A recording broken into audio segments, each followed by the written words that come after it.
Folks, I'd like to talk about two of my heroes, Gene Autry, who I got to meet one time, and the great Roy Rogers. Of course, they were the epitome of the early singing cowboys. And those days, Roy Rogers had a funny name, I forget, it was Lester Sly or something like that, but he became a great inspiration and a great family man. As did Gene Autry, who became a tremendous businessman, owning the Angels and TV and radio stations alike.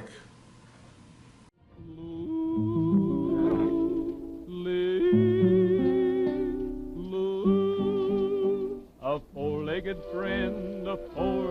friend, he'll never let you down. He's honest and faithful right up to the end. That wonderful 1, 2, 3, four-legged friend. A woman's like cactus, and cactus can hurt, 'cause she's just a tight-waisted, winky-eyed flirt. She'll soon have your land and your pride and your gold, and bury you deep long before you grow old. A four-legged friend, he'll never let you down. He's honest and faithful right up to the end. That wonderful 1, 2, 3, four-legged friend.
I'm back in the saddle again, out where a friend is a friend, where the longhorn cattle feed on the lowly Jimson weed. I'm back in the saddle again, riding the range once more, toting my old 44, where you sleep out every night and the only law is right.